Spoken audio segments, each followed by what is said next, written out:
오늘 함께 묵상할 말씀은 요한복음 15장 9절에서 17절까지 말씀입니다.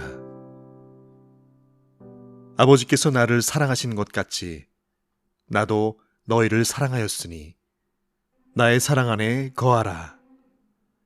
내가 아버지의 계명을 지켜 그의 사랑 안에 거하는 것 같이 너희도 내 계명을 지키면 내 사랑 안에 거하리라. 내가 이것을 너희에게 이름은 내 기쁨이 너희 안에 있어 너희 기쁨을 충만하게 하려 함이라. 내 계명은 곧 내가 너희를 사랑한 것 같이 너희도 서로 사랑하라 하는 이것이니라. 사람이 친구를 위하여 자기 목숨을 버리면 이보다 더 큰 사랑이 없나니 너희는 내가 명하는 대로 행하면 곧 나의 친구라. 이제부터는 너희를 종이라 하지 아니하리니 종은 주인이 하는 것을 알지 못함이라. 너희를 친구라 하였노니 내가 내 아버지께 들은 것을 다 너희에게 알게 하였음이라. 너희가 나를 택한 것이 아니요 내가 너희를 택하여 세웠나니 이는 너희로 가서 열매를 맺게 하고 또 너희 열매가 항상 있게 하여 내 이름으로 아버지께 무엇을 구하든지 다 받게 하려 함이라.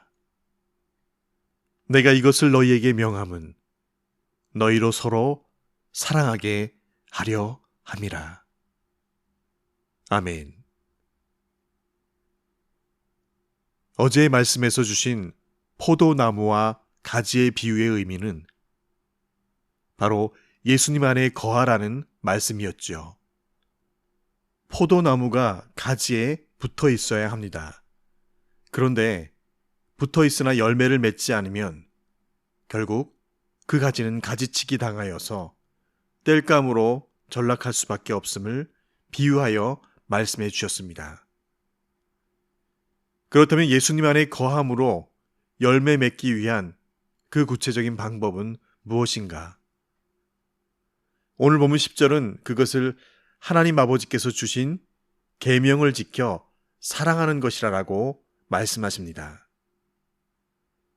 즉 예수 안에 거하는 것이 예수님의 사랑 안에 거하는 것으로 발전하게 됨을 말씀해 주고 계시죠. 그 사랑 안에 거하는 길은 바로 주님의 계명을 지키는 것이라고 말씀하십니다. 이것을 말씀해 주시기 위해서 예수님께서 제자들을 어떻게 사랑하셨는지를 설명하시는데요. 12절은 이렇게 말씀하여 주십니다.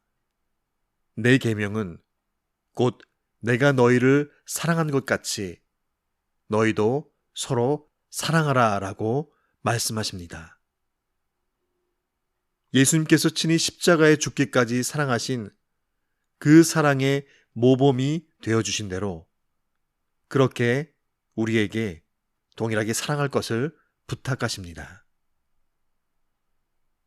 예수님께서도 친히 하나님 아버지의 계명을 지켜 하나님의 사랑 안에 거하신 것처럼 우리도 그 계명을 지켜 사랑함으로 하나님의 사랑 안에 거하게 되어짐을 말씀해 주시고 계십니다. 예수님께서 하나님의 계명을 지키신 것, 말씀대로 살아내는 것이지만 더 구체적으로 하나님을 사랑하라, 내 이웃을 내 몸과 같이 사랑하라고 말씀하신 대로 그렇게 내 몸과 같이 즉 목숨을 버리기까지 사랑하신 그 하나님의 계명을 지켜 살아내셨음을 다시금 살피게 하십니다. 예수님께서는 하나님께서 주신 새 계명, 즉 사랑하라는 그 말씀을 제자들이 더 이해하기 쉽도록 구체화하여 말씀하시는데요. 예수님의 사랑을 친구를 위한 사랑으로 소개하고 있습니다. 13절은 이렇게 기록됩니다. 사람이 친구를 위하여 자기 목숨을 버리면 이보다 더 큰 사랑이 없나니. 예수님께서 왜 갑자기 친구를 위한 사랑을 말씀하셨는지 14절에는 바로 예수님께서 제자들을 친구로 여기시기까지 사랑하신다는 것을 말씀해 주고 계십니다. 예수님께서 친히 우리를 친구로 삼으시고 친구를 위하여 목숨을 버리기까지 사랑하신다는 말씀입니다. 그런데 여기에 분명한 조건이 있음을 우리에게 알려주시는데요. 14절에는 내가 명하는 대로 행하면 그때 곧 나의 친구라 라고 하십니다. 명하여 행할 것, 그 계명이죠. 새 계명입니다. 하나님을 사랑하는 것, 내 이웃을 내 몸과 같이 사랑하는 것입니다. 그렇게 사랑할 때 내 친구가 된다라고 하십니다. 두 번째 조건은 15절에 예수님께서 제자들을 종으로 대하지 않으시고 친구로 삼으셔야 한다는 것이죠. 왜냐하면 종은 주인이 하는 것을 다 알지 못하지만 친구는 모든 것을 다 나누고 아는 관계이기 때문입니다. 우리가 그리스도 안에 거함으로 그리스도의 사랑 안에 거할 때에 열매를 맺기 위해서는 주께서 그렇게 하신 대로 그 계명을 지켜 사랑해내야 하는 것입니다. 그런데 16절에는 아주 깜짝 놀랄 폭탄 선언을 해주시고 계십니다. 우리를 친구 삼으신 예수님의 말씀대로 아버지의 계명을 지켜 서로 사랑함으로 예수님의 사랑 안에 거하게 될 때 우리 가운데 열매 맺는 삶으로 하나님의 사랑에 거하게 되는 특권을 허락받는데, 그런데 그것이 우리의 택함과 선택권에 있지 않다라는 것입니다.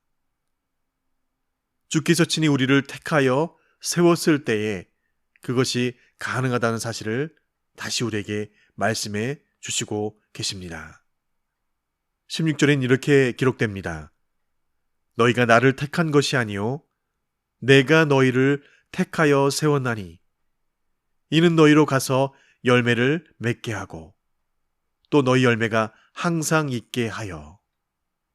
주께서 우리를 택하셨을 때 그때에 우리가 사랑할 특권이 있는 것이고 그 사랑함으로 열매 맺게 되는 삶을 살게 되는 것이고, 그리고 16절의 마지막 절처럼 예수의 이름으로 아버지께 구하는 모든 것을 받게 되는 놀라운 은혜 역시 허락된다는 사실을 분명히 말씀해 주십니다.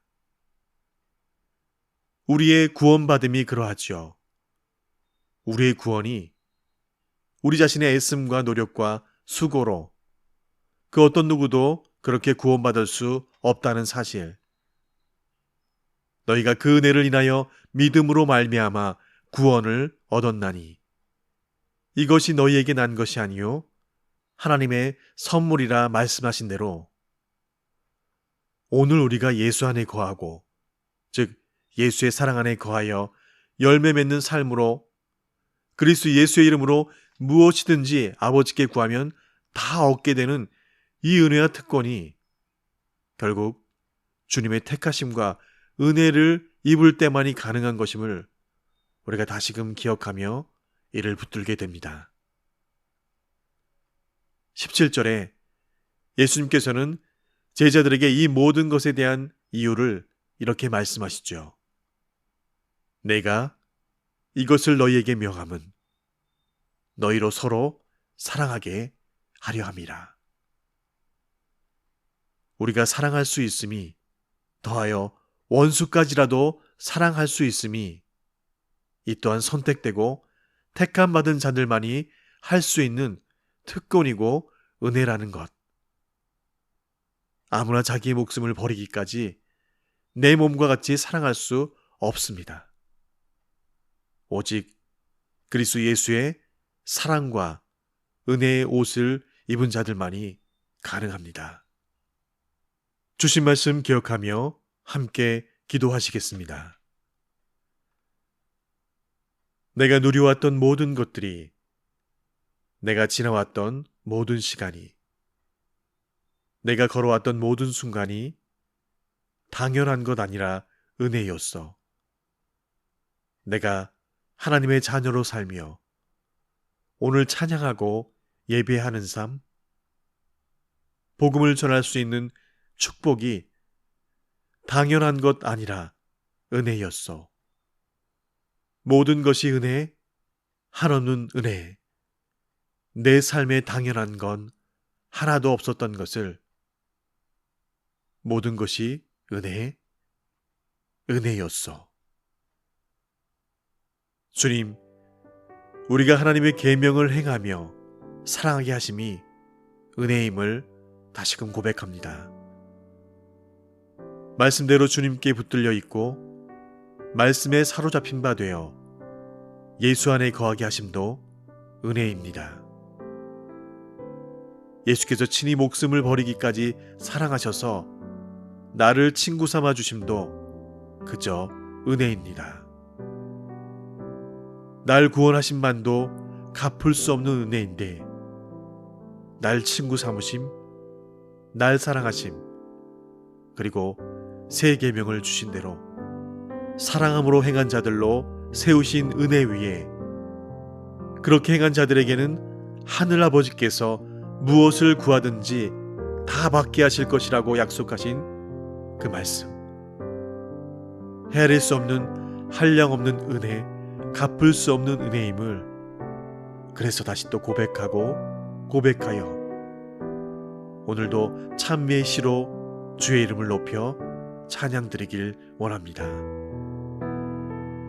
저희를 사랑하신 그대로 저희 역시 그렇게 우리에게 허락하신 가족과 형제 자매와 이웃 사랑하기를 내 몸과 같이 사랑하고 목숨을 버리기까지 사랑하는 열매 맺는 사랑하다가 그렇게 주님 배없는 저희 모두가 다 되게 하여 주시옵소서.